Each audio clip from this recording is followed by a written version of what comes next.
Samar. Masayang naglalakad ang dalagang doktora na si Lenny sa pasilyo ng pampublikong ospital na kanyang pinapasukan. Kagagaling niya lamang sa operating room kung saan tagumpay ang ginawa niyang operasyon. Nang makasalubong niya ang nurse na si Rendon. Magandang umaga, doktora. Ang ganda ng ngiti natin ngayon, ah. Sus, ang formal naman ng kaibigan ko. Masaya lang ako kasi isa na namang pasyente ang naisalba ang buhay. Kung ganon, dapat nating i-celebrate yan. Oo ba? Patulugin mo lang muna ako, Rendon. Tapos pag out mo mamaya, puntahan mo na lang ako sa bahay. Masusunod po, doktora. Binigyang daan pa siya ng binata habang nakayuko. Ang OA mo, ha? Sinabayan pa ni Rendon si Lena para ihatid sa labas nang bigla na lamang yung huminto. Bakit, doktora? Sinundan na lamang nito ang doktora na pumasok sa isang silid na mayroong mga pasyente. Excuse me, bawal po ang mga albularyo dito, Tay. Pasensya na pero hindi po pwede yung ginagawa ninyo. Nagulat pa ang isang matandang lalaki na kasalukuyang nagpapahid ng langis sa isang batang nakaratay sa higaan. Mahahalatang manggagamot ang nasabing matanda dahil sa suot nito at sa mga dahong nasa tabi ng higaan ng bata. Pasensya na po, pero ito po ang kahilingan ng mga magulang ng bata. Ginagawa ko lamang ang tungkulin ko. Lumipat ang tingin ni doktora sa magkatabing babae at lalaki na nakaupo sa kabilang gilid ng higaan. Mawalang galang na po, Mr., Mrs., nasa ospital po tayo para magpagamot.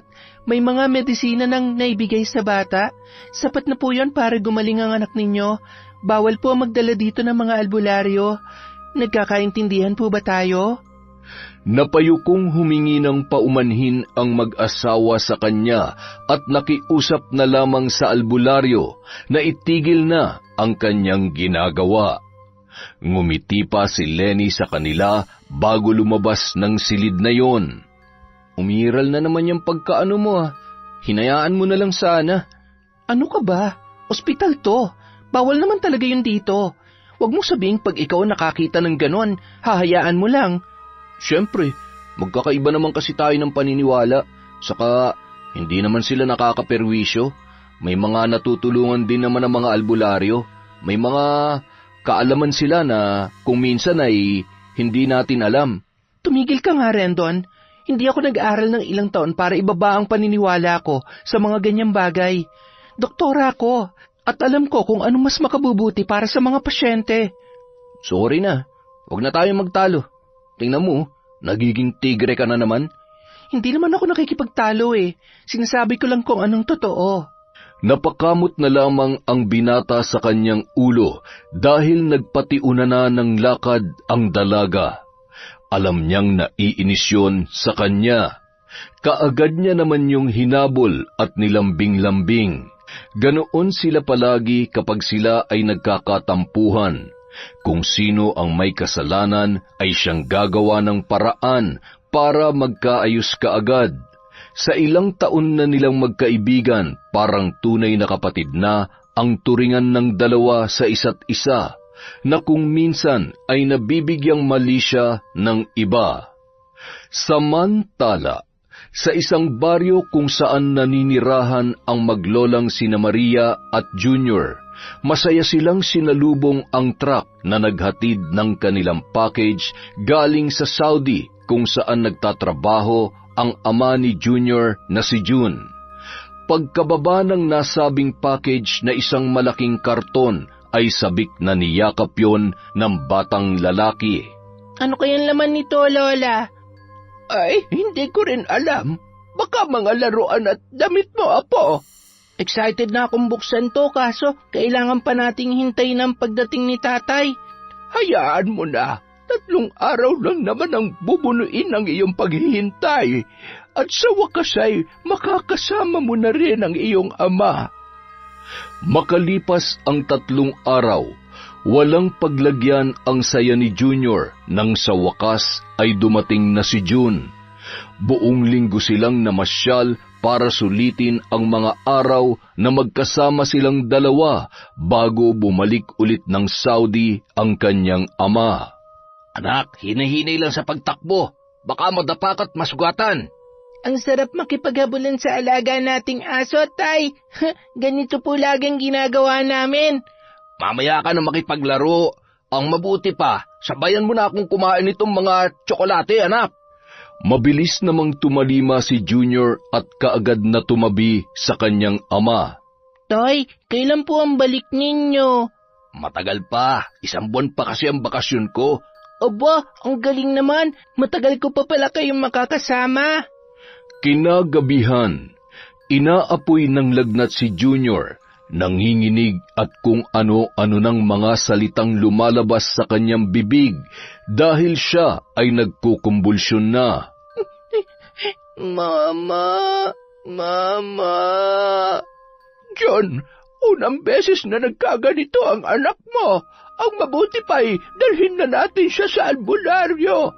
Hindi, Nay. Sa ospital natin siya dadalhin. Paniguradong maaaksyonan kaagad ng mga doktor ang kalagayan ng anak ko. Pero malayo ang ospital dito. Baka kung ano nang mangyari sa bata kung doon pa natin siya itatakbo. Naputol ang pag-uusap ng mag-ina nang biglang sumuka si Junior at malakas na napadaing. Apo, anong nararamdaman mo, ha? Ang sakit po ng tiyan ko, Lola. Dito sa may kanang bahagi po, sa ibaba. Nay, ihanda mo na mga gamit ng bata. Maghahanap lang ako ng masasakyan natin papuntang bayan. Habang sakay ng tricycle, panay ang daing at pagsuka ni Junior. Sana sa albularyo na lamang natin dinala itong apo ko. Hindi sana'y napainom na siya ng mga epektibong halamang gamot. Nay, mas makabubuti para sa bata ang matingnan ng mga doktor. Mas maalam ang mga yun kung tungkol sa medisina ang pag-uusapan. Kung sa albularyo natin dadalhin si Junior, baka kung ano-ano lang ang ipainom sa kanya na hindi naman angkop sa kanyang karamdaman. Ay, ewan ko sa iyo, Jun. Lumaki ka namang sa albularyo tayo laging lumalapit kapag may dinaramdam ka. Moderno ng panahon ngayon, Nay. Marami ng gamotang naimbento gamit ang agham at napatunayang epektibo ang mga yun. Ano na lang ang saysay ng ilang taong pag-aaral ng mga eksperto kung hindi nila mabigyan ng tamang gamot ang kanilang mga pasyente. Hindi na lamang umimik pa ang matanda kahit na gusto pa niyang makipagtalo sa kanyang anak. Itinuon na lamang niya ang kanyang pansin sa apong namimilipit sa sakit ng tiyan. Kaagad namang inasikaso ng mga doktor si Junior pagdating nila sa ospital. Sinuri, kinunan ng laboratory tests at imaging test at nilapatan ng pain reliever. Nasa loob ng CR si June nang dumating si Rendon para ipaalam sa kanila na kailangang sumailalim sa isang operasyon si Junior na kung tawagin ay appendectomy dahil base sa mga ginawang test, may malubhang diferensya ang appendix ng bata at kailangan na yung tanggalin. Operasyon? Aba, hindi ako papayag. Bakit naman pahihirapan pa ang apo ko? Ginang, kapag hindi niyo po pinaoperahan ng bata, baka magdulot pa yun ng kapahamakan niya. Darating po si Dr. Lenny para ipaliwanag sa inyo kung bakit gagawin ang operasyon. Uuwi na kami. Hindi ko pa operahan si Junior. Sakto namang dumating si June at narinig ang huling sinabi ni Aling Maria. Ooperahan ng anak ko. Napatingin si Rendon sa likuran ni June at napangiti nang makita si Dr. Lenny. Narito na po si Doktora. Siya na po magpapaliwanag ng husto kung bakit isasalang sa operasyon ng bata. Nagpakilala naman ng doktora at sinabi kung ano ang papel niya sa ospital na yon. May appendicitis po ang anak ninyo. Namamaga ang kanyang appendix kaya kailangan namin yung putulin para hindi na kumalat pa ang impeksyon sa loob ng katawan niya sa pamamagitan po ng appendectomy.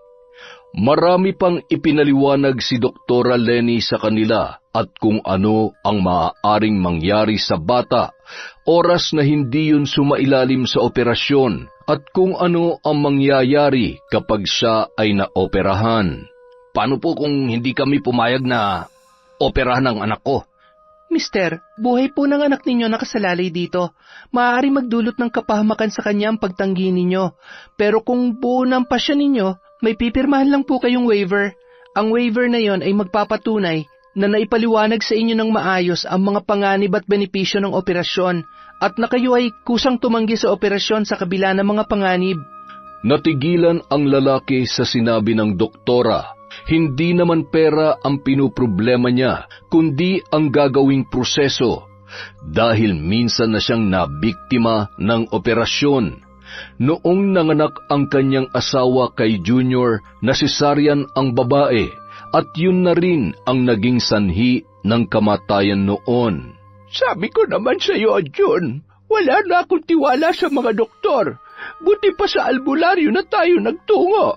Napatirik na lamang ang mga mata ni Doktora Lenny nang marinig niya ang sinabi ng matanda. Hindi niya nagustuhan ang tinuran noon. Hihintayin po namin ang pagpapasya ninyo, mister. Kung naguguluhan pa kayo sa ngayon, maaari pa kayo mag-isip muna ng mabuti. Sana'y huwag niyo nang patagalin pa, dahil oras ang kalaban natin dito. At tumalikod na si Lenny kasama si Rendon. Naguguluhan naman si June.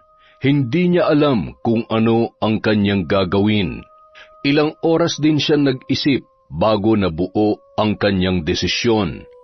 Akmang pupunta na siya sa nurse station nang biglang sumigaw si Lola Maria. John, tingnan mo ang tiyan ni Junior. Namumula at namamaga. Mabilis na tumakbo ang lalaki papunta sa mga nurse para ipaalam ang nangyayari sa kanyang anak.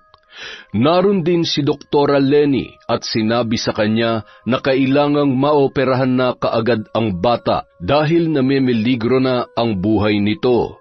Mabilis namang pumayag ang lalaki. Nang dadalhin na sa operating room si Junior ay galit na kinumpronta si June ng kanyang ina. June, ano ka ba? Bakit mo hinayaang maoperahan ang anak mo? Nakalimutan mo na bang operasyon din ang dahilan ng pagkawala ng iyong asawa? Gusto mo bang maulit yun? Nay, nandito na tayo sa ospital. Kung hindi agad mauoperahan si Junior, baka mapahamak pa siya. Sa tingin mo, hindi siya mapapahamak sa ginawa mong pagpayag?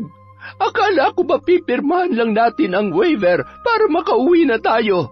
Bakit biglang nag-iba ang takbo ng isip mo? Saktong napadaan si Rendon sa kanila, kaya narinig nito ang usapan ng mag-ina. Gagawin po ni Doktor ang lahat na makakaya niya para maisalba ang pasyente. Magtiwala lamang po kayo at sabayan niyo na rin po ng pagdarasal. Sa mga oras na ito, tanging ang Panginoong Diyos lang ang makakapitan natin. Matagal na akong walang tiwala sa inyong Panginoon. At isa pa, iho, hindi ko naman hinihingi ang opinyon mo. Tila napahiya ang binata dahil sa sinabi ng matanda, kaya nagkibit-balikat na lamang yon at tuluyan ng umalis. Sana lamang ay hindi mo pagsisihan ang pagpapa-opera kay Junior. Ginagawa ko lang po kung anong ikabubuti ng anak ko, Nay. Muli ako magtitiwala sa mga doktor na nagsasagawa ng operasyon. Alam kong mabuti ang kahantungan ng lahat. Bahala ka na nga dyan. Pag may nangyaring masama sa apo ko, malalagot ka sa akin. Uuwi na muna ako para kumuha ng mga gamit. Sa operating room, pinagpapawisan si Doktora Lenny habang isinasagawa ang operasyon. Tahimik ang paligid at ang tanging maririnig lamang ay ang tunog ng mga monitor na nakapalibot sa kanila at ang mga tunog na nililikha ng mga kagamitan na pang-opera. Walang imik ang kanyang mga kasamahan na parabang nalulukuban sila ng matinding tensyon. Makalipas ang isang oras, napatingin na lamang si Doktora Lenny sa isang monitor dahil ang linyang lumabas doon ay unti-unti nang nagiging tuwid. Nakaramdam sila ng matinding tensyon nang ginagawa niya ang isang cardiopulmonary resuscitation sa pamamagitan ng makailang ulit na pagdiin ng kanyang mga kamay sa dibdib ng bata. Ilang sandali pa, naging aktibo bigla ang vital signs ni Junior. Nagkatinginan ang mga kasamahan ng doktora at halos mapapalakpak dahil sa tila isang himala ang muling panunumbalik ang pagtibok ng puso ng bata. Ilang minuto pa ang ginugol ng doktora bago niya nagawa ang isang matagumpay na operasyon. Tensyonado at nababalot ng pag-aalala ang kalooban ni June habang parut-paritong palakad-lakad sa harapan ng operating room. Nagbuga siya ng hangin nang mapansin ang pagbukas ng pintuan at naging maagap nang iniluwa roon ang maaliwalas na muka ni Doktora Lenny. Doktora, kumusta ang anak ko? Sa ngayon ay inaasikaso pa siya sa loob. Bakit po, Dok? Ayos lang po ba siya? Nasa maayos ng kondisyon ng bata. Maya-maya ay ililipat na siya sa kwarto niya. Maraming salamat po, Doktora. Bago magpaalam ang doktora ay nagbigay muna siya ng sapat na kaalaman tungkol sa mga komplikasyon na maaaring makuha ng bata kung hindi ito maaalagaan at masusubaybayang mabuti matapos ang isinagawang operasyon. Nag-iwan din siya ng mga tagubilin tungkol sa pagpapakain kay Junior ng may pag-iingat, kung ano ang mga pwede nitong kainin at kung kailan ang tamang oras para kainin ng bata upang maiwasan ang mga komplikasyon. Tumango naman si June na nagpapahiwatig na naiintindihan niya ang mga yon. Sa loob ng kwarto, pinagmamasdan ni June ang kanyang anak na mahimbing na natutulog. Salamat naman at tagumpay ang operasyon mo, anak. Makakahinga na ako ng maluwag. Tinapik-tapik niya pa ang ulo nito bago ginawaran ng halik. Magtatakip silim na nang bumalik si Aling Maria. Kumusta na ang apo ko? Maayos naman po ang isinagawang operasyon, Nay.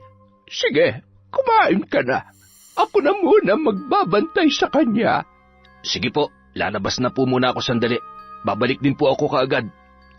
Bago lumabas ang lalaki, ay ipinaliwanag ng mabuti ni June sa ina ang mga inihabilin ng doktora tungkol sa pagpapakain at pagpapainom sa bata sa tamang oras.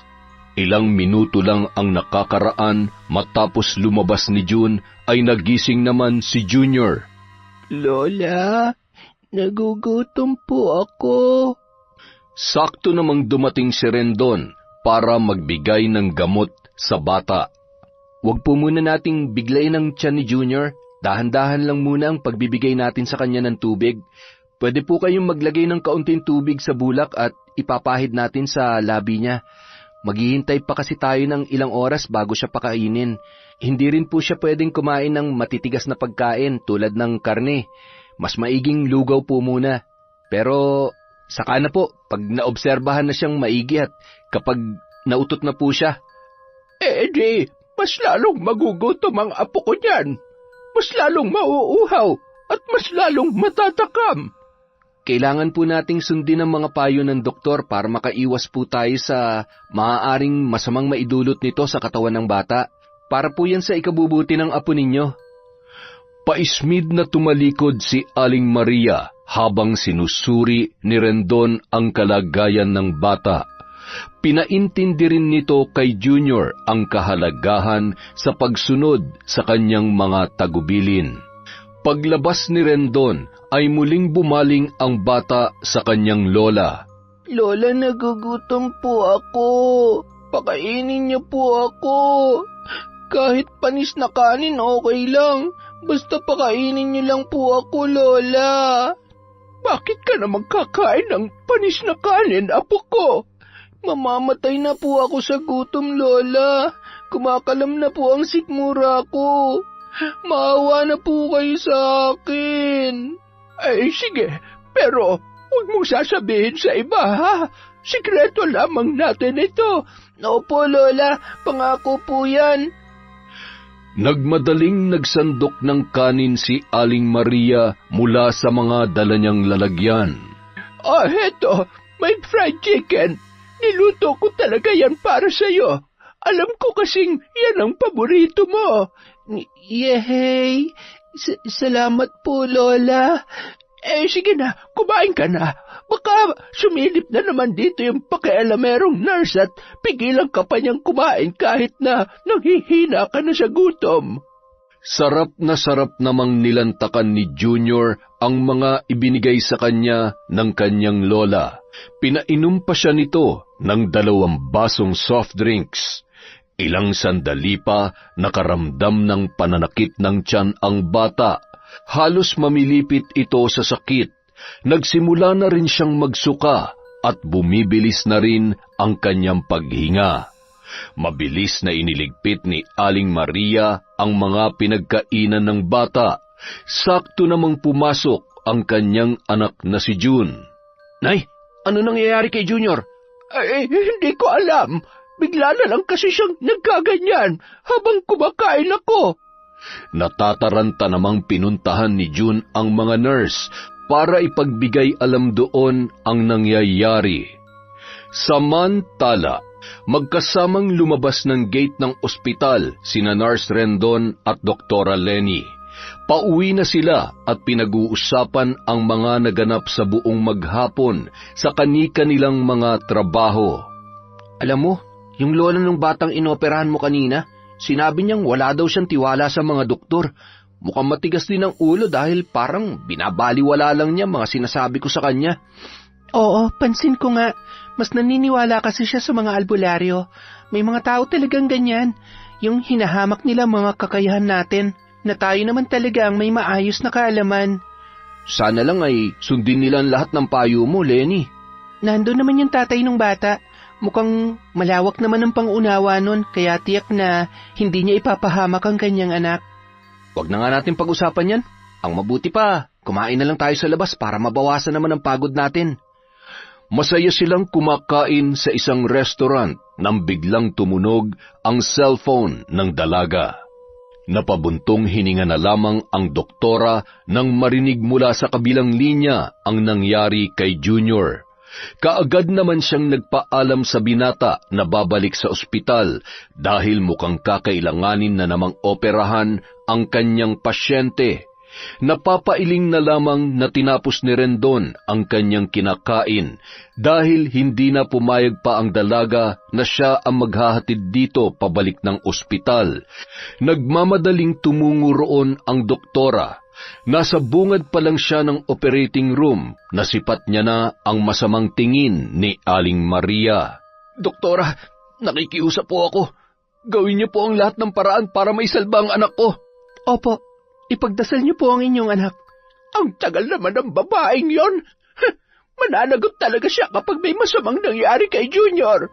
Nahagip pa ng pandinig ng doktora ang sinabi ni Aling Maria.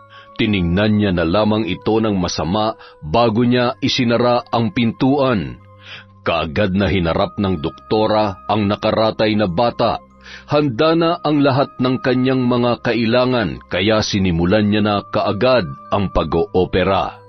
Hanggang sa napailing-iling na lamang si Doktora Lenny dahil sa hindi na nila nailigtas pa ang buhay ng bata. Malungkot na lumabas ang doktora mula sa operating room. Kababakasan naman ng matinding pag-aalala ang muka ni June. Kumusta po ang anak ko, doktora? Ikinalulungkot ko, mister. Ginawa namin ang lahat ng aming makakaya. Pero huli na po ang lahat. Anong ibig niyong sabihin? Ipinaliwanag ni Doktora Lenny sa kanya ang nangyari. Nagkaroon ng isang seryosong kondisyon na nangyayari kapag ang katawan ay nagkakaroon ng sobrang reaksyon sa isang impeksyon.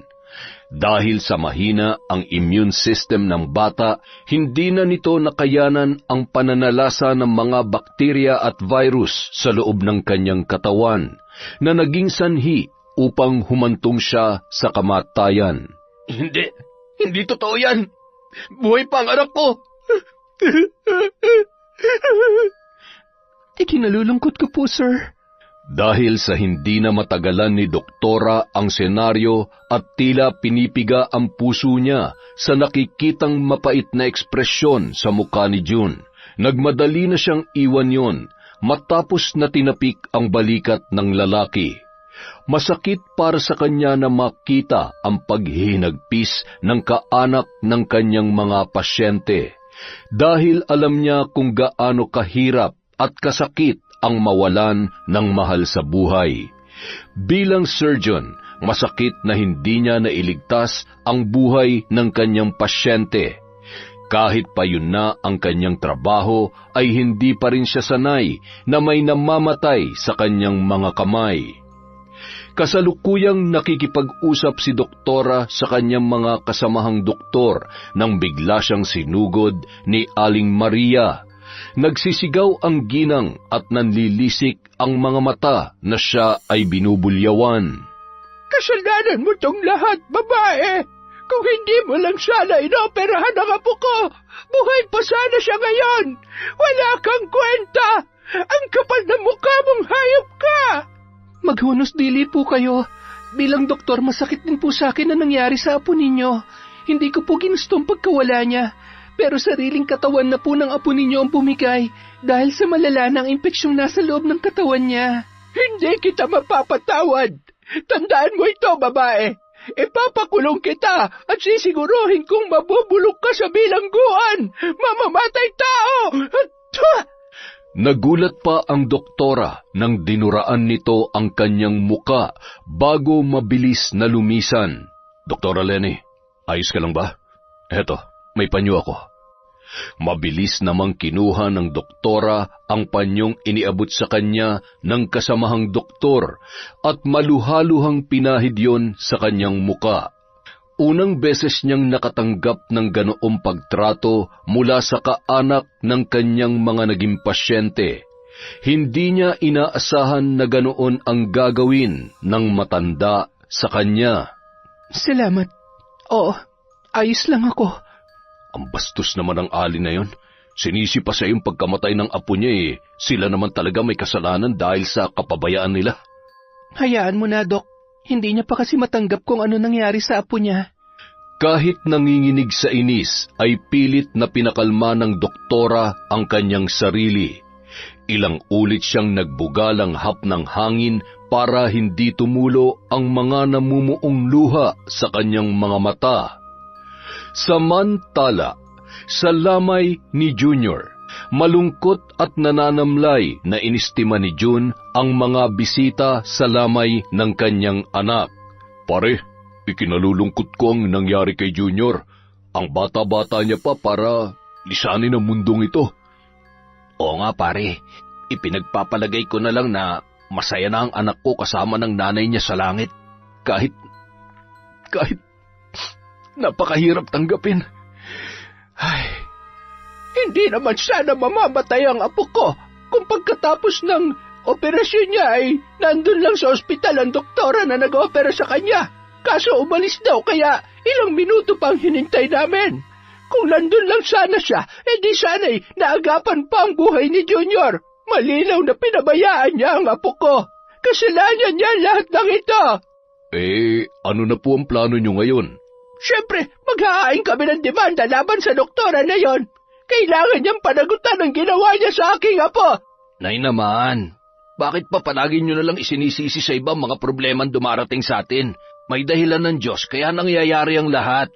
Nangyayari ang lahat ng yon dahil sa kapabayaan ng mga doktor. Simula pa nung sa asawa mo. Kasalanan nila mga doktor kung bakit hindi na mabubuo ang pamilya mo. Kung nakinig ka lang sana sa akin na sa albularyo tayo magpagamot, tiyak na masaya sana tayo ngayon kasama ang apo ko. Makalipas ang 1 linggo, matapos ihatid si Junior sa huling hantungan, sinimulan agad ang investigasyon kay Doktora Lenny. Taas noong inaakusahan siya ni Aling Maria dahil umano sa kanyang kapabayaan, kaya nasawi ang apo nito. Hindi naman natatakot ang doktora. Bukas siya sa investigasyon at mahinahong ipinakita sa mga nag-iimbestiga ang mga medical records ng bata, kasabay ng kanyang mga pagpapaliwanag.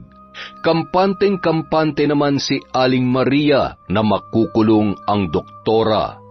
Nang dumating na ang araw ng huling imbestigasyon, makahulugang ngumisi ang matanda sa harapan ng doktora. Ramdam niya ang tagumpay na malalagay sa loob ng kulungan ang dalaga. Subalit nang ipahayag na ang hatol, na isuntok na lamang ng matanda ang kanyang kamao sa kinauupuan niya sapagkat lumalabas na walang kasalanan ang naturang doktor. Dahil ginawa naman nito ang lahat ng kanyang makakaya para isalba ang buhay ni Junior. Sinadyang harangin ng matanda ang naglalakad na doktora at mariin na nagwika. Kung nakawala ka sa batas ng tao, pues sa batas ng isang mambabarang ay magbabayad ka. Itatak mo yan sa kukote mo, babae. Napakunot na lamang ng noo si Lenny. Pakiwari niya ay tila nababaliw na ang ginang dahil sa mga katagang lumalabas sa bibig nito. Nilagpasan na lamang niya yon, ngunit mariin siyang hinablot ni Aling Maria sa kanyang braso. Huwag kang bastos! Kinakausap pa kita. Di ba profesional ka? Pero bakit wala kang modo? Alam ko na. Binayaran mo ang nasa likod ng investigasyon para pumanig sa'yo, hindi ba? Alam nyo, iritang-irita na ako sa lahat ng pinagsasasabi nyo sa akin. Kaya lang mas matanda kayo sa akin eh. Nandun pa rin naman ang respeto ko kahit na mali-mali ang mga impormasyong pinapakalat ninyo. Mali? Mali bang sabihin ko sa kanila na isa kang pabayang doktor? Na totoo naman talaga. Samantala, iginala ni June ang kanyang paningin dahil hinahanap niya si Aling Maria na bigla na lamang nawala sa kanyang tabi. At nang matanaw niya itong nakikipag-usap kay doktora, ay alam na niyang sinusugod na naman ng kanyang nanay ang dalaga. Kaya kaagad niyang nilapitan ang dalawa. Nay, tama na yan. Tapos ng investigasyon at napatunayan ng walang kasalanan si doktora sa mga nangyari. Siyempre, binayaran niya mga yon para luminis naman ang pangalan niya. Pabaya siya. Pinabayaan niya mamatay si Junior. Pabaya ba ka mo? Sige, tutal sinimulan nyo na rin naman. Sasabihin ko na sa inyo ang totoo kung bakit namatay ang apo nyo. Kita mo na, John. Mas lumala ang impeksyon sa katawan ng bata dahil hindi nyo sinunod ang mga bilin ko tungkol sa tamang pagpapainom at pagpapakain sa kanya. Hindi po ba? Anong ibig mong sabihin, doktora? Paulit-ulit kong sinabi na bawal pang pakainin ng bata dahil hindi pa sumasapit ang tamang oras. Pero anong ginawa nyo? Binigyan nyo siya ng pagkain na hindi angkop para sa kanya. Dahil sa mga pagkain na yon, mas nahirapan ang katawan ng bata na labanan ng impeksyon na sumisira sa kanyang ibang organs. Anong pagkain? Hindi naman po kami nagbigay ng pagkain sa kanya. Dahil alam ko po ang mga komplikasyon maaari makuha ng kanyang katawan. Mabuti pa at tanungin niyo ang nanay niyo, mister. Malinaw naman po ang aming mga nakita sa mga isinagawang tests. Napalingon si June kay Aling Maria na noon ay tila ipinakuna sa kanyang kinatatayuan. Taas noon namang naglakad palayo si Lenny mula sa kanilang kinaroroonan. Nay, sabihin niyo sa akin kung ano talaga ang nangyari. Ano bang pinagsasasabi mong ano nangyari? Huwag mong sabihin naniniwala ka sa babaeng yon. Tama na, Nay. Huwag niyo nang bilugin ang ulo ko. Gusto kong malaman ng totoo. Pinakain niyo ba si Junior nung iniwan ko kayo? Oo na. Kung ikaw ang nasa katayuan ko nung gabing yon, tiyak na makakaramdam ka ng habag sa batang nagmamakaawang humingi ng pagkain. Sinadya ko talaga magluto ng paborito niyang fried chicken, tapos hindi pa pala siya pakakainin ng ilang oras. Ano, hahayaan ko na lang ang apo ko mamatay sa gutom? Diyos ko naman, Nay. Makailang ulit kong sinabi na dahan-dahan lang ang pagpapakain sa bata kasi umiiwas tayo sa mga komplikasyon. Bawal pa siyang pakainin noon. Mahina pa ang katawan niya. Sa ginawa niyo kayo, naghatid sa anak ko sa kamatayan. Matapos sabihin yon, ay mabilis nang tinalikuran ni June ang kanyang ina. Galit at hindi niya maipaliwanag ang emosyon na lumulukob sa kanya. John, hintayin mo ako! Ano ka ba? Saan ka pupunta? Hoy! Dahil sa magkahalong tampo at galit ng lalaki sa kanyang nanay, kaagad siyang nag-empake para lumuwas ng Maynila para asikasuhin ang kanyang pagbabalik sa abroad. Hindi na siya nagpaalam pa dito. Pagka-uwi naman ni Aling Maria, para siyang binuhusan ng malamig na tubig nang hindi na niya nadatnan si June at tila gumuho rin ang kanyang mundo nang mapagtantun na wawala na rin ang mga personal na gamit nito. Kaya naman, mas lalong sumiklab ang galit ng matanda kay Doktora Lenny. Nang dahil sa doktora na yon, nagbago ang takbo ng buhay ko. Naging masalimuot. Iniwan na nga ako ng apo ko. Ngayon ay pati na rin ang anak ko. Magbabayad ka, doktora. Pagdudusahan mo ang lahat ng ito. Isang araw, sa loob ng ospital, magiliw na nakikipagkwentuhan si Doktora Lenny sa kaibigan niyang si Rendon. Nang mapansin ng lalaki ang isang matandang babae na bahagyang nakatalukbong ng balabal at papalapit sa kanila. Lenny, huwag kang lilingon ha. Bakit? Basta, may matanda kasing naglalakad papunta dito. Baka mahalata niyang pinag-uusapan natin siya, kaya huwag ka munang lilingon. Sira ka talaga. Pati ba naman matanda dinadawit mo sa mga kalokohan mo, ha, Rendon?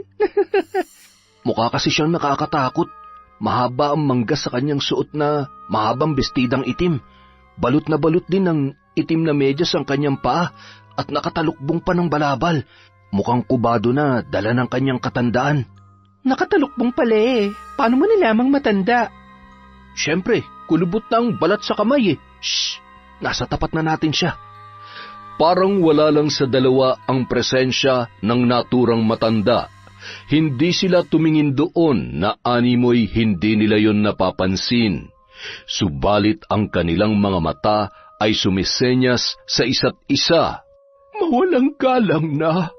Maaari ba akong magtanong sa inyo? At mabilis nilang hinarap ang naturang matanda.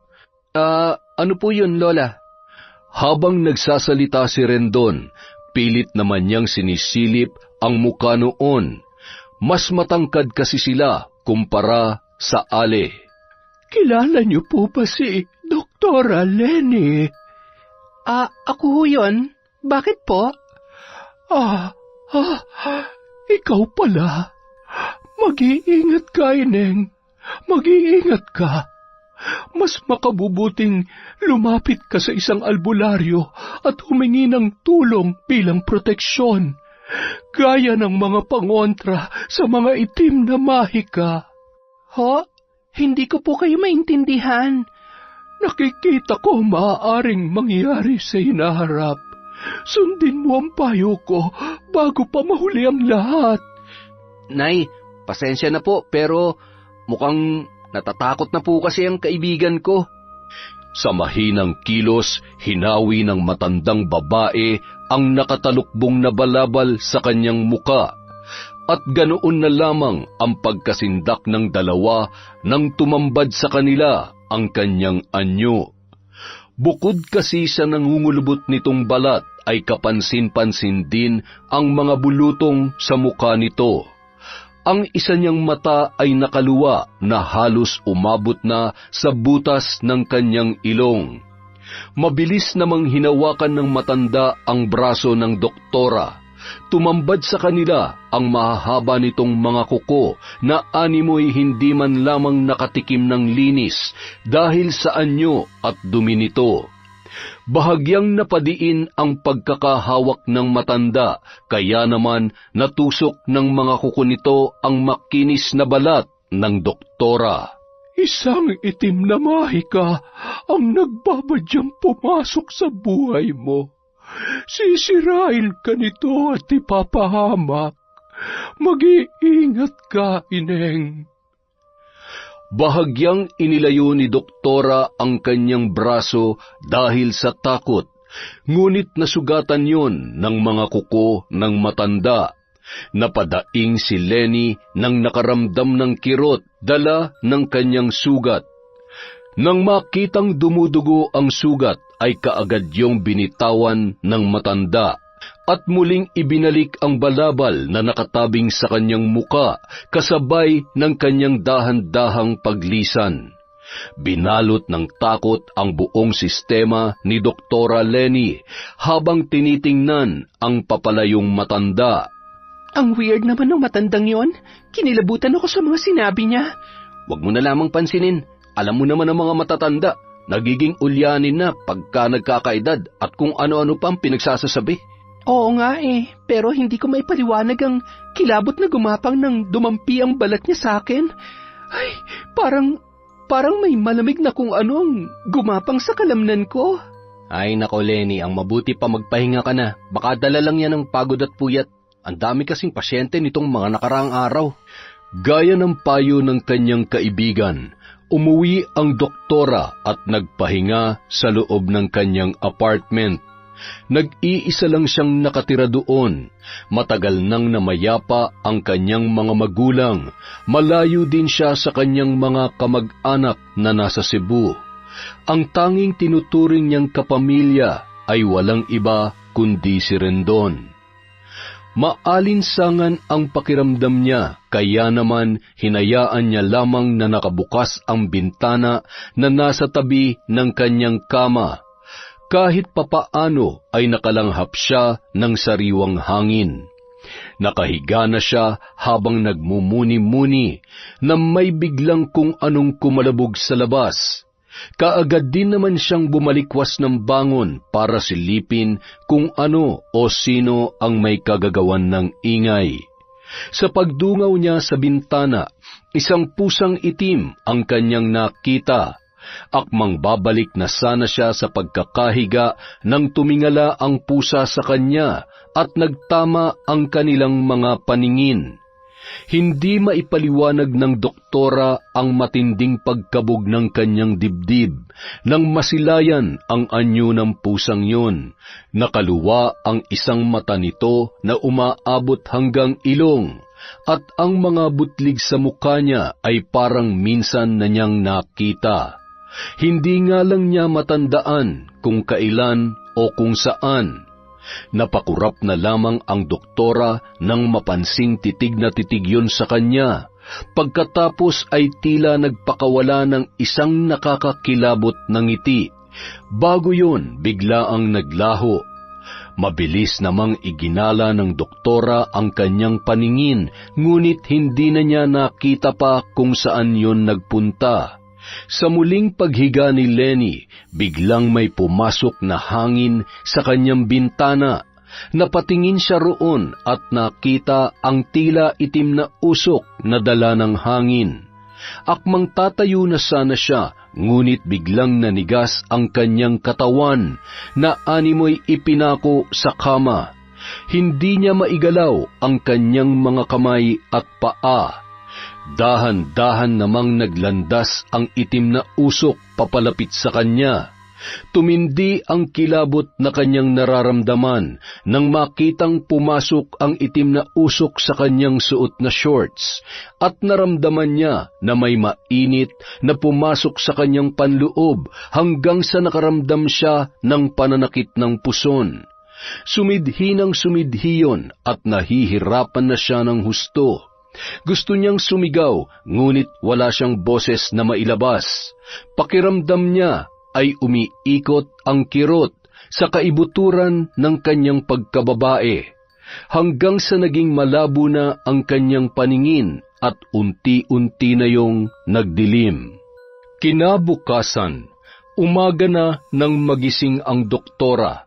Masakit ang kanyang ulo, ang buo niyang katawan, partikular na ang kanyang pagkababae. Aray, ano ba tong nararamdaman ko? Biglang tumunog ang kanyang cellphone at rumihistro doon ang pangalan ni Rendon. Hello, Rendon? Oh, bakit parang matamlay ka? Ano nangyari sa'yo? Wala naman. Bakit napatawag ka?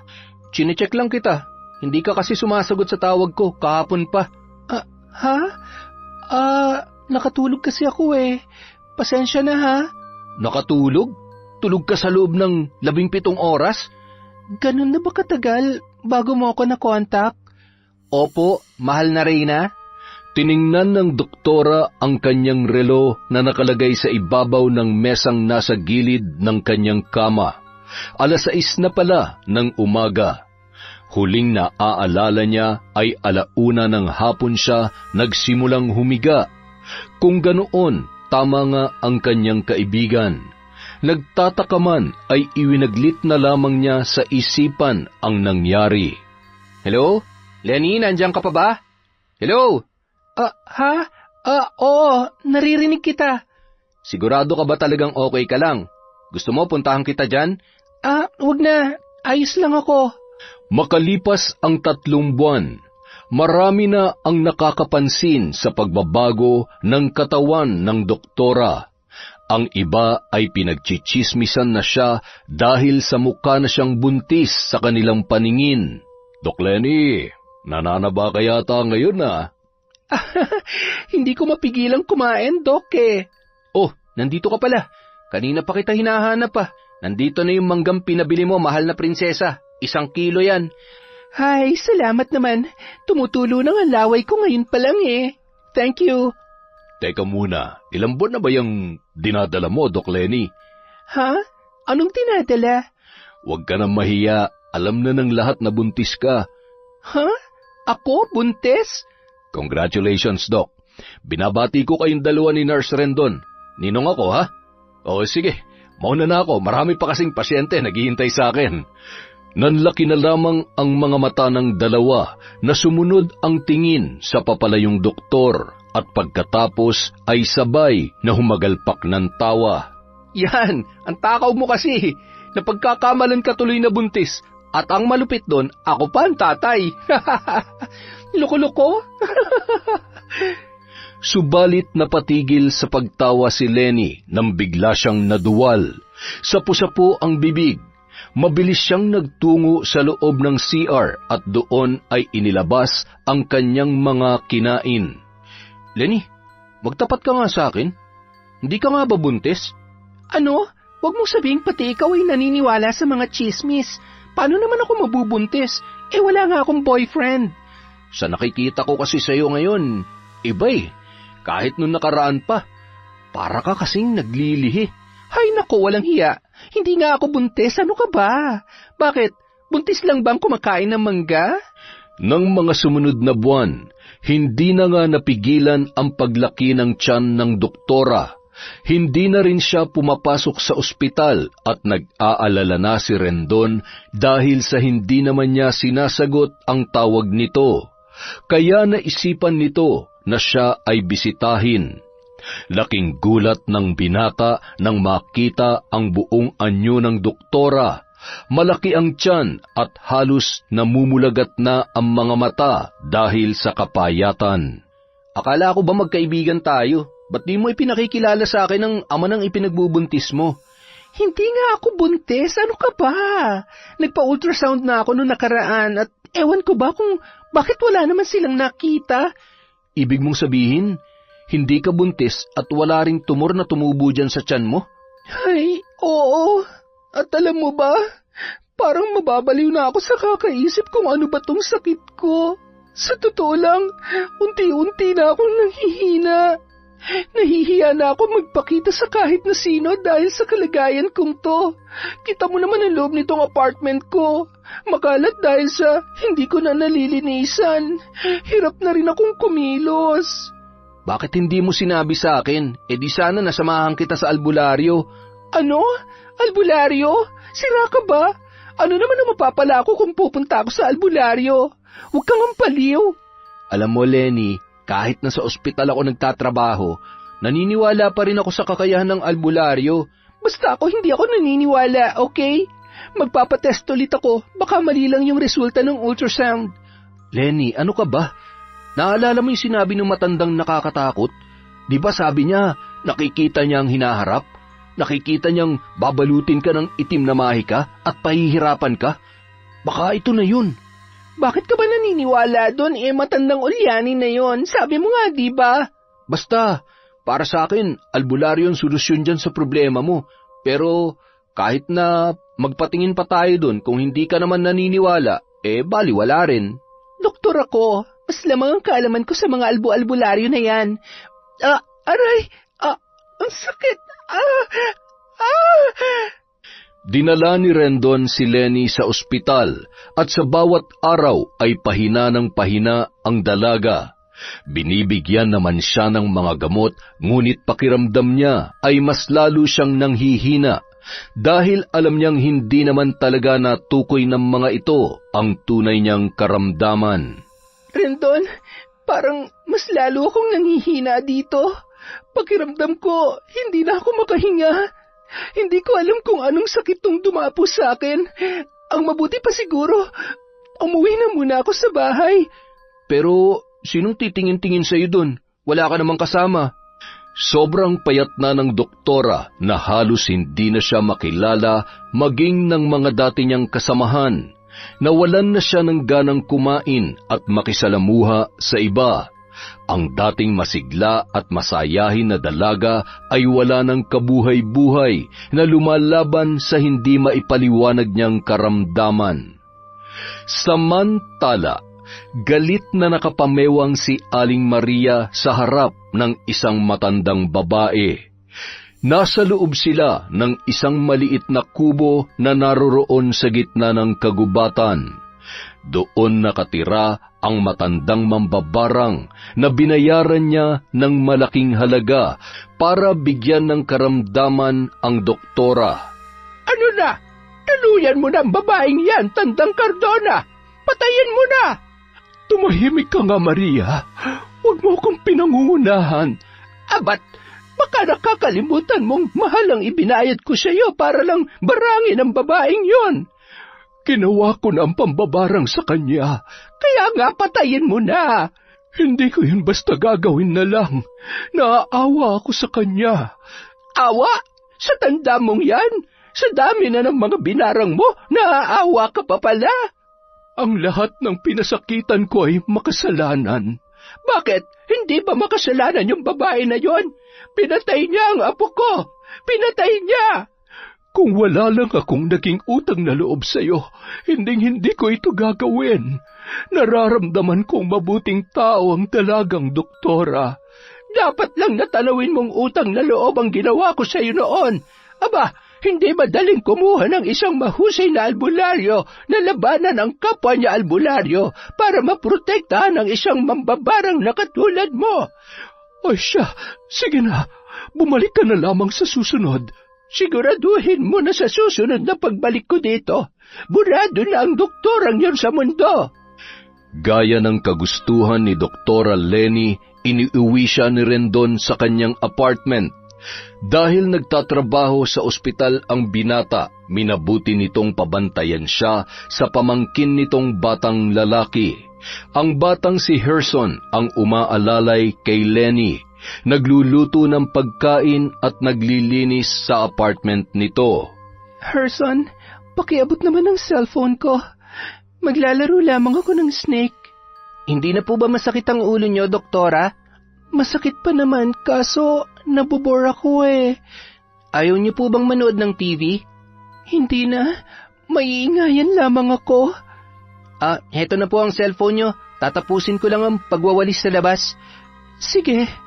Napabuntong hininga na lamang ang dalaga sabay ng kanyang pagtanaw sa labas ng bintana. Nabigla siya nang makita ang isang pusang itim na naroroon.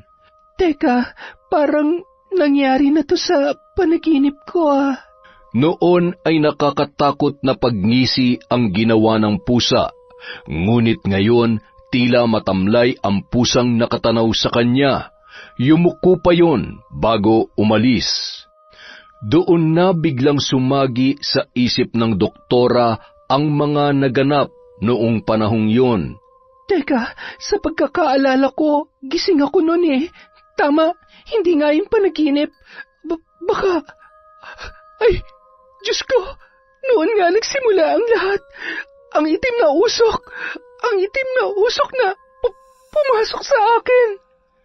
7 buwan na simula nang naganap ang nakakakilabot na pangyayaring yon, at wala siyang ibang makitang sanhi bukod sa naturang itim na usok, kaya lumobo ang kanyang tiyan. Maagap na dinampot muli ng doktora ang kanyang cellphone at mabilis na nagdial ng numero. Hello, Rendon? Alam ko na kung bakit ako nagkasakit ng ganito. Tulungan mo ako. Naputol ang pagsasalita ng doktora nang biglang sumidhi ang pananakit ng kanyang tiyan. Humiyaw siya, nagpagulong-gulong sa higaan, dumaraing at sobrang nahihirapan. Sa labas ng kanyang silid, nakikinig lamang si Herson, umiiyak dahil sa nararamdamang habag sa doktora. Halos araw-araw niyang nasasaksihan ang mga paghihirap nito na tumatagal ng ilang oras bago muling nakakaramdam ng ginhawa. Tuwing 1:00 ng hapon pag ito ay sinasalakay ng pamimilipit sa sakit. Nung araw na yon, isang desisyon ang nabuong pagpapasya sa murang kaisipan ng bata. 3:00 na ng hapon nang tumigil ang pananakit ng tiyan ni Doktora Lenny. Matinding pawis ang bumaha sa buo niyang katawan. Ang kanyang mga luha ay walang tigil sa pag-agos dulot ng kanyang paghihirap. Hawak-hawak ang malaki niyang tiyan, umayos siya ng upo, sumandal sa pader at paulit-ulit na bumuga ng hangin. Kahit ilang pain reliever pa ang kanyang inumin, ay hindi pa rin yon nakakabawas sa kanyang sakit. Nang ipinikit niya ang kanyang mata, ay nakita niya ang anyo ng isang matandang babae. Ang nakakatakot na anyo nito at ang mga mata nito na lumuluwa. Biglang napasinghap ang dalaga at nagmulat ng mga mata. Kumabog ng malakas ang kanyang dibdib at ramdam niya ang pagtaas ng kanyang mga balahibo. Ilang sandali pa, bumukas ang pintuan ng kanyang silid at nasilayan niya si Herson, kasama si Rendon na may hawak na lubid. Lenny, alam ko magagalit ka sa gagawin namin pero ito lang ang natatanging paraan na alam naming dalawa ni Herson para makatulong sa'yo. Teka, anong gagawin niyo? Anong ibig sabihin nito? Pasensya ka na, doktora, pero hindi ko na kaya pang marinig ang mga paghihirap mo. Sandali! Anong gagawin niyo sa akin?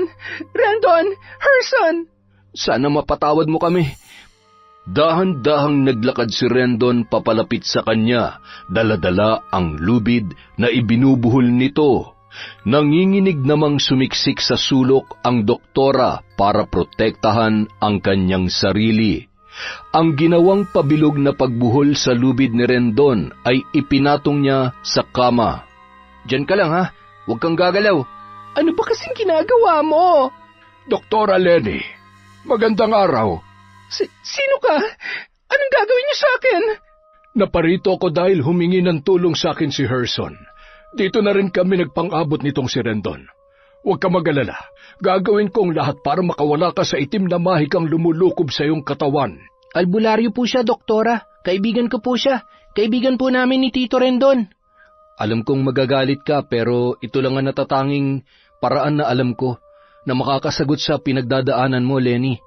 Hindi ako galit. Kaya nga ako tumawag sa iyo kanina para sabihin, pumapayag na akong magpatingin sa albularyo. Isinalaysay sa kanila ng doktora ang mga naganap.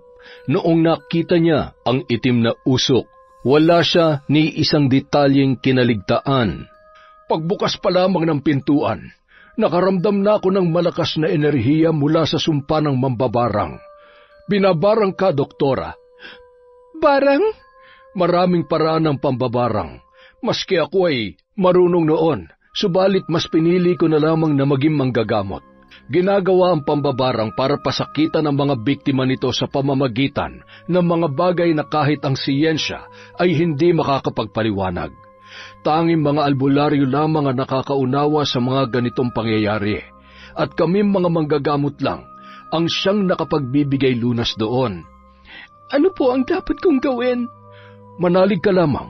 Ang iyong paniniwalang gagaling ka ang siyang makapagbibigay ng malaking tulong sa akin upang magapi ko ang kasamaang nananahan sa loob ng iyong katawan. Dati hindi ako naniniwala sa kakayahan ng mga albularyo dahil mas may kaalaman ako kaysa sa inyo. Subalit bukas po ang aking kalooban na maniwala sa inyo ngayon. Naniniwala po ako sa kakayahan yung mapapagaling ako. Hinawakan ng albularyo ang kanyang malaking tiyan, paulit-ulit na nag-usal ng dasal, at sa bandang pusod niya ay idiniin nito ang kanyang hintuturo. Napadaing ang doktora dahil sa kakaibang sakit na sumargo sa kanya. Si Rendon naman ay naupo sa gitna ng ginawa nitong bilog gamit ang isang lubid. Biglang nangisay si Rendon at nawalan ng malay nang magsimulang tawagin ng albularyo ang mambabarang. Mula sa bibig ni Rendon, lumabas ang tinig ng isang matandang babae. Mambabarang, makipag-usap ka sa amin. Anong dahilan mo sa pagpapahirap sa dalagang ito? Napagutusan lamang ako. Wala akong personal na galit sa kanya. Sino ang nag-utos sa'yo? Hindi ko pwedeng sabihin. Kung ganon, tiyak na magkakaproblema tayo. Patayin mo na lamang ako. Hindi ko na mababawi ang sumpa ng barang kay Dr. Lenny. Patayin? Hindi ko magagawa yon kung hindi ka lumalaban. Bawiin mo na lamang ang sumpa at tiyak na magkakasundo tayo. Huli na ang lahat pa at bawiin ko pa. Gawin mo na lamang ang nararapat na parusa para sa akin. Tutal, gusto ko nang mawala sa mundong ito, kung saan kinasusuklaman ako ng mga tao dahil sa aking itsura. Anong pangalan mo? Sino ka ba? Ako si Tandang Cardona, ang matandang naninirahan sa loob ng masukal na gubat. Ang matandang isinumpa ng isang veteranong albularyo na magkakaroon ng maraming bulutong sa muka at ang mga matay na kaluwa. Aba, ay buhay ka pa pala, Tandang Cardona. Oo, buhay na buhay pa at naghihirap pa rin dala ng sumpang ipinataw sa akin. Ano ang dahilan? Bakit ipinabarang si Lenny? Galit sa kanya ang aking kliyente. Namumuhi ng husto. Matagal ko nang binalaan si Dr. Lenny na humingi ng proteksyon, subalit hindi niya yun ginawa. Ayaw ko naman biguin ang aking kliyente dahil malaki ang utang na loob ko sa kanya. Pasensya na, Doktora, kung nakinig ka lamang sana, hindi ka tatablan ng aking barang. Naalala na kita. Sabihin niyo, kayo ba yung pusang nagpakita sa akin? Yun ang aking alaga. Siya ang nagbabalita sa akin kung ano na nangyayari sa'yo. Kung talagang wala kang galit sa doktora, sabihin mo sa akin kung sino nagpabarang sa kanya. Ang nagpabarang sa kanya ay walang iba kundi si... Samantala, galit na tinalunton ni Aling Maria ang kahabaan ng kakahuyan para puntahan si Tandang Cardona. Kailangan mapilit niya yon na patayin na ang doktora para makapaghiganti na siya at makuha ang hustisyang hinihintay para sa kanyang apo. Nasa bungad na siya ng pintuan nang mapansin niyang may kausap ang matanda. Napakunot naman ang kanyang noo sa pagtataka dahil sa wala namang ibang taong kumakausap dito maliban sa kanya. Bukod sa natatakot ang mga tao sa matanda, pinandidirihan din ang itsura nito. Naisip niyang sumilip muna bago tuluyang pumasok sa loob. Nasipat niyang nakaharap ang matanda sa mga nakatirik na kandila, kaharap ang larawan ni Dr. Lenny na ibinigay niya rito nung araw na nagpabarang siya. Gusto niyang kaagad na patayin ang doktora, subalit sinabi ng matanda na kailangang pahirapan muna yon para makaranas ng sobrang sakit na sinang-ayunan naman ni Aling Maria. Nakinig siya sa mga sinabi nito.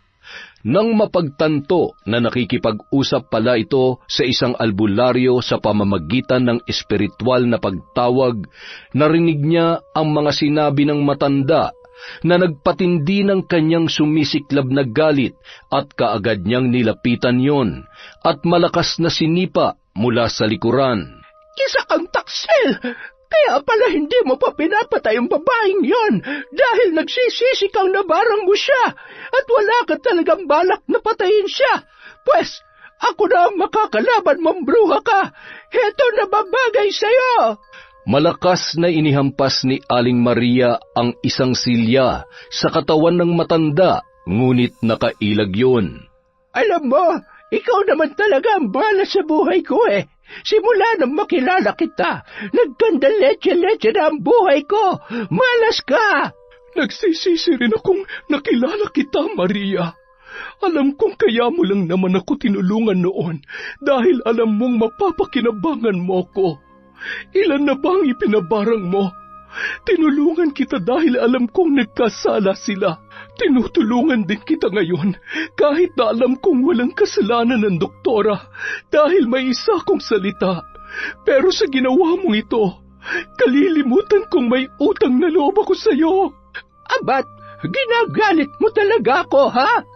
Akmang susunggaban na sana ni Aling Maria si Tandang Cardona para sakalin, nang bigla siyang nangisay at napatda nang biglang may lumabas na mga bangaw mula sa kanyang bibig at sa kanyang magkabilang tainga. Anong ginagawa mo, Cardona? Ibinabalik ko lamang sa iyo ang kawalang hiyaan mo, Maria. Itigil mo ito! Itigil mo! Samantala, bigla na lamang natumba si Rendon matapos na maputol ang pakikipag-usap ng albularyo sa mambabarang. Diyos ko, Rendon, ayos lang po ba siya? Oo, maayos naman siya. Reaksyon lang yan nang matapos na makipag-usap tayo sa mambabarang. Bakit kaya naputol ang pakikipag-usap niya sa atin? Malakas ang pakiramdam kong may nakialam sa kanya. Ang mabuti pa'y simulan na natin ang panggagamot sa iyo, doktora. Gaya nga ng sinabi ni Tandang Cardona, hindi niya na mababawi pa ang barang. Nararamdaman ko namang sinsero ang kanyang pahayag. Doktora, tatanggapin mo ba ang aking panggagamot? Sa lahat ng mga nasaksihan ko ngayon, wala na po akong dahilan para hindi ko po kayo paniwalaan. Opo, handa po ako magpagamot sa inyo. Tumango-tango na lamang ang albularyo na nagpapahiwatig ng kanyang pagsang-ayon. Humingi ang albularyo ng baso kay Herson. Kaagad namang tumalima ang bata at nagmadaling nagtungo sa kusina. Sa pagbabalik nito ay may dala na itong baso. Iniabot niya yon sa matandang albularyo. Naglabas din ang albularyo ng isang maliit na garapa na may lamang buhay na tubig. Ipinatak niya yon ng 7 beses sa pusod ng doktora at ang basong hawak ay nilagyan niya rin ng buhay na tubig. Makailang ulit na dinasalan at ipinainom sa dalaga. Gagawin ulit natin ang panggagamot sa araw ng Martes at Biyernes. Hindi ka agad mawawala ang sakit na yan, doktora. Subalit hindi ka nagaanong mahihirapan oras na sumidhing muli ang kirot. Ano nangyari? Nalaman na ba kung sinong mambabarang? Opo, Tito. Pero napag-utusan lang daw siya, kaso hindi na niya nasabi kung sino, kasi naputol na yung pag-uusap nila ni Manong Albularyo. Ganun ba? Naku, sayang naman. Ano na mangyayari kay Lenny, Manong? Gagamutin ko siya. Tiwala naman akong mailalabas ko ang anumang nasa loob ng tiyan ng doktora. Sa pag-alis ng albularyo, nahulog sa malalim na pag-iisip si Lenny. Ayos ka lang ba, Lenny? Anong nararamdaman mo ngayon? Medyo magaan na, kaso nanghihina pa rin ako. Doktora, magiging maayos din ang kalagayan nyo. Gagaling din po kayo. Huwag po kayo mawalan ng pag-asa. Oo, Herson. Salamat nga pala ha. Masakit din po kasi sa akin na makitang naghihirap kayo. Naalala ko kasi ang lola ko. Ganyan na ganyan din ang paghiyaw niya nung nagkasakit siya. Binarang din po siya, doktora. At si Manong Albularyo din ang tumulong sa kanya. Ngayon ay magaling na po yung lola ko. Samantala, nanggagalaiti naman si Aling Maria dahil sa hindi niya maigalaw ang kanyang buong katawan habang nakatayo sa harapan ni Tandang Cardona. Cardona, pakawalan mo akong bruha ka! Nagkamali ka ng kinalaban, Maria. Kung noon, napapasunod mo ako sa gusto mo, ngayon ay kailangang ako na ang sundin mo. Tandang Cardona naman! Baka pwede pa natin tong pag-usapan. Ano bang gusto mo? Pagkakawalan lang kita dyan. Kung ipinapangako mong hihingi ka ng tawad kay Doktora Lenny at aakuin mo ang iyong kasalanan na ikaw ang nagpabarang sa kanya. Sige, ipinapangako ko. Makakaalis na ba ako? Tinitigan siya ni Tandang Cardona na nooy nag-aayos ng mga kandila. Bumulong-bulong ang matanda bago siya muling nakakilos. Patakbong nilisan ni Aling Maria ang kubo nito. Narinig niya pa ang pagsigaw ng matanda. Maria, ang pangako mo ay dapat mong tuparin. Kung hindi, parusa ay sasapitin. Malayo na si Aling Maria nang kausapin ang kanyang sarili. Ano ako, baliw? Magbabayad ka, matanda ka. Makikita mo, pagbabayaran mo ang ginawa mong ito sa akin at pagsisisihan mong tinrider mo ako. Makalipas ang 1 linggo, nakaramdam si Doktora Lenny ng paninikip ng dibdib. Sumidhi rin ang pagsakit ng kanyang tiyan na ilang araw na ring hindi niya nararamdaman. Herson, pakitawagan mo nga si Manong Albularyo. Papuntahin mo siya rito. Baka ito na ang kanyang sinasabi. Pakibilisan naman, Opo, Doktora. Ilang minuto lamang ang lumipas ay dumating na ang albularyo. Anong nararamdaman mo, Doktora? Mainit po ang tiyan ko. Tapos parang tila may lalabas sa ano ko. Sige lang, umiri ka lang. Hayaan mong lumabas kung ano man yan. Ang sakit na nararamdaman ng dalaga ay parang sakit na nararamdaman ng isang babaeng manganganak. Walang paglagyan ang sakit na parang nababali ang kanyang mga buto-buto. Makailang ulit siyang humiyaw bago may lumabas sa kanyang pagkababae. Nang suriin niyo ng albularyo na sipat nitong isang nabubulok na karne ng kung anong hayop ang inilabas ng doktora. Hindi lamang yun isa, dahil sunod-sunod na nagsilabasan na ang mga karning animoy na bubulok na. Anong nararamdaman mo ngayon, Doktora? Hindi kaagad nakasagot si Lenny dahil pinapakiramdaman niya pa ang kanyang sarili. Sa tingin mo ba'y nailabas mo na ang lahat? Wala na bang sumasakit dyan sa loob mo? Maginhawa na po ang pakiramdam ko. At tingnan niyo po, hindi na lumulobo ang aking tiyan. Herson, ikuha mo nga ako ng malaking plastik. Ilalagay ko lang tong mga basura dito. Kaagad namang tumalima ang bata na nasa labas ng silid ni Doktora at naghihintay lang kung ano ang ipapagawa sa kanya. Ano pong gagawin niyo sa mga yan? Kailangan mailibing ang mga ito sa tamang lugar. Ako na ang bahala dito, Doktora. Maraming salamat po sa tulong ninyo. Utang ko po sa inyong aking buhay, Manong. Huwag ka muna magpasalamat. Hindi pa natin alam kung tuluyan na bang nawala ang barang sa loob ng iyong katawan. Ipagpapatuloy pa natin ang gamutan. 2 beses sa loob ng 1 linggo. Simula nung araw na yon, unti-unti nang nakakabawi ang katawan ni Doktora Lenny. Naging magana na siyang kumain at palagi na rin siyang nakakapag-ehersisyo. Samantala, sa gitna ng kalaliman ng gabi, paiktad na tinungo ni Aling Maria ang kubo ni Tandang Cardona. May bitbit siyang 1 galong gasolina. Ngayong gabi ay isasagawa niya na ang kanyang matagal nang binabalak. Maingat siya sa kanyang bawat pagkilos. Kailangan masiguro na hindi siya makakagawa ng anumang ingay para siya ay magtagumpay. Ibinuhos niya ang gasolina sa paligid ng kubo. Pagkatapos ay sinilip niya ang natutulog ng matanda. Nagpakawala pa siya ng nakakalokong pagngisi bago tuluyang sinindihan ang bahaging nilagyan ng gasolina. Sumiklab ang apoy at humalakhak si Aling Maria habang pinapanood ang pagkatupok ng kubo.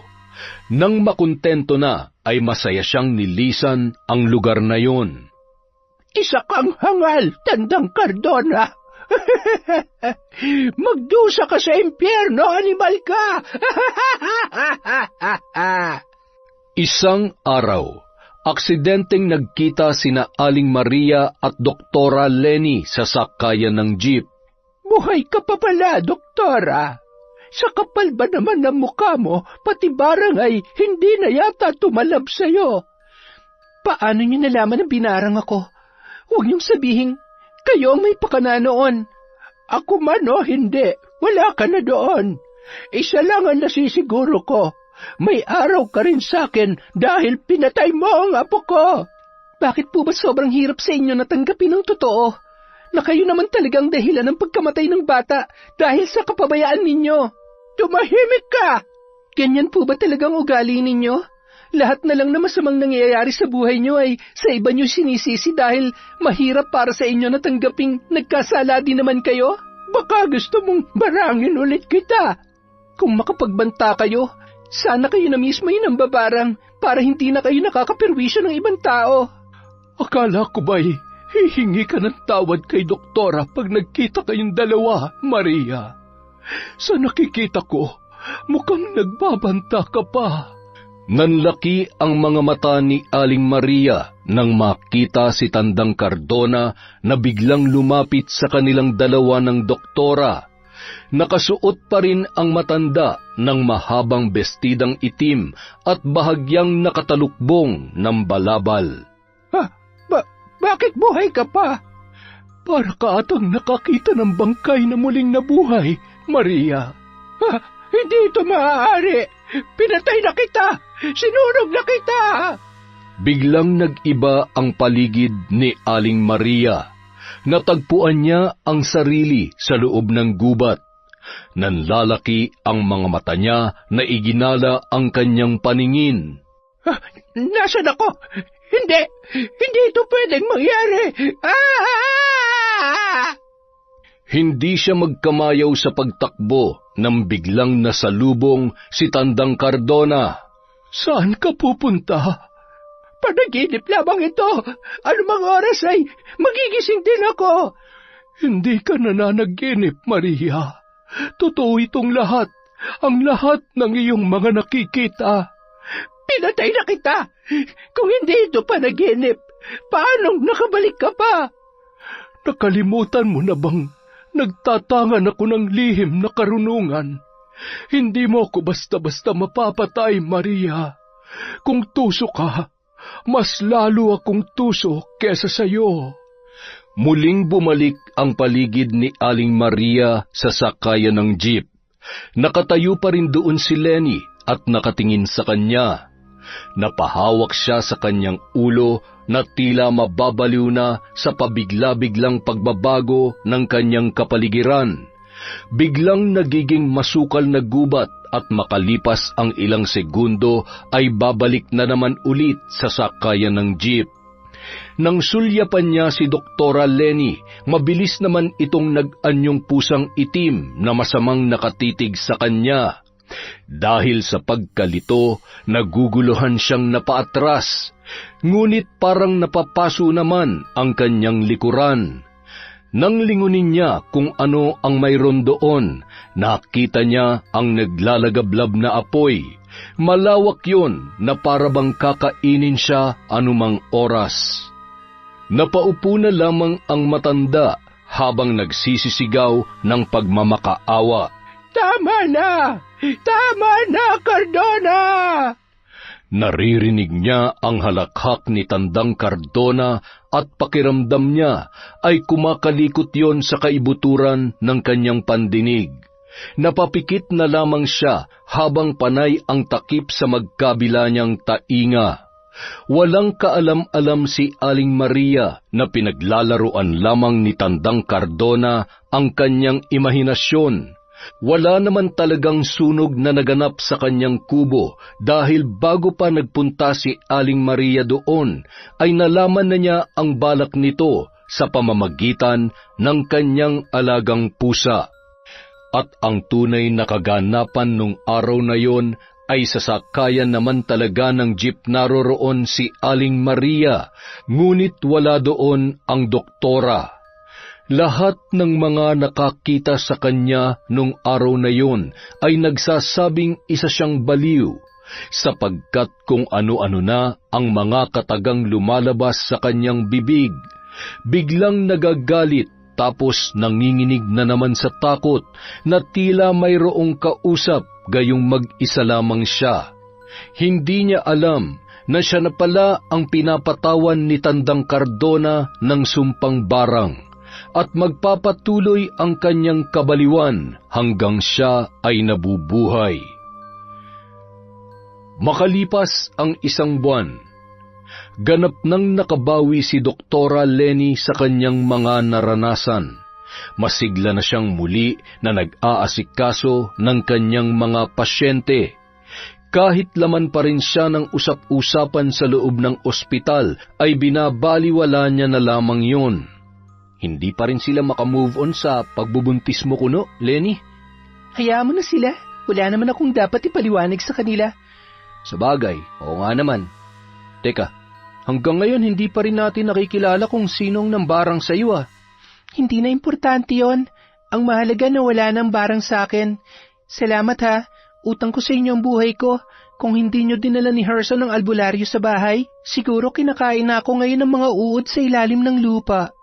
Ang mabuti ka mo, hindi mo pinanindigan ang paniniwala mo.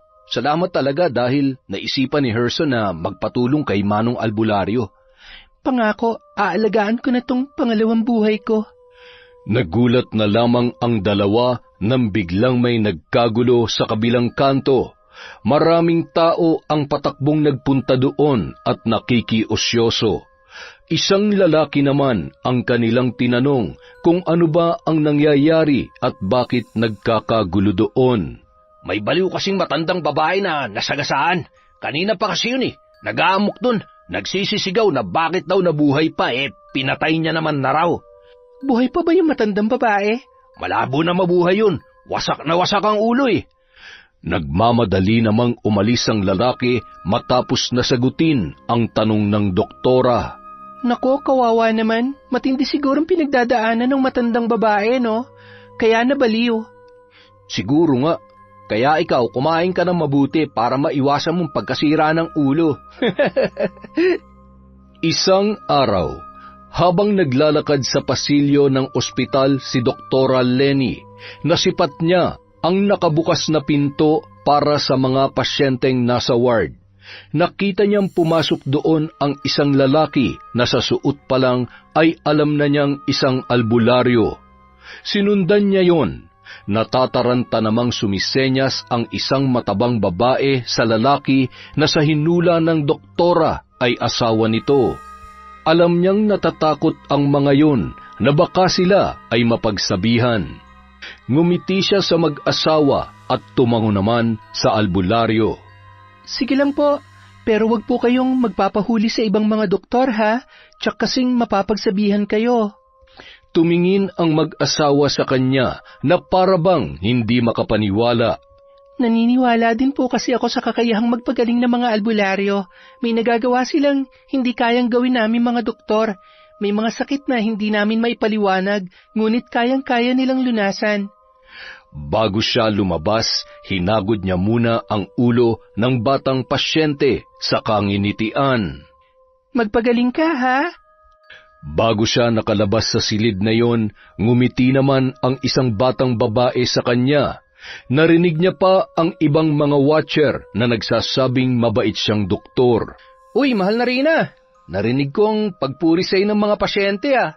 Hindi ko kasi sinita yung pinapasok nilang albularyo. Ba, parang hindi ka doktora niyan ha. Bawal yun dito, ano ka ba? Bawal nga, kaso hindi naman natin ipapaalam sa iba eh. Secret lang yon. Uy, ang bait. Iba talaga nagagawa ng sariling karanasan, no? Alam mo kung anong natutunan ko? Ang magbigay ng respeto sa mga albularyo. Kahit magkakaiba kami ng paniniwala at pamamaraan sa panggagamot, iisa lang ang aming layunin. Yun ay ang makatulong sa kapwa. At tanggap ko na rin may mga karamdaman na sila lamang ang nakakaalam na lunasan. Ang lahat ng bagay ay nangangailangan ng nararapat na pangunawa. Sadyang may mga pangyayaring hindi na ipapaliwanag ng modernong panahon, kaya't magpasahanggang ngayon ay may mga naniniwala pa rin at napapagaling ng mga albularyo.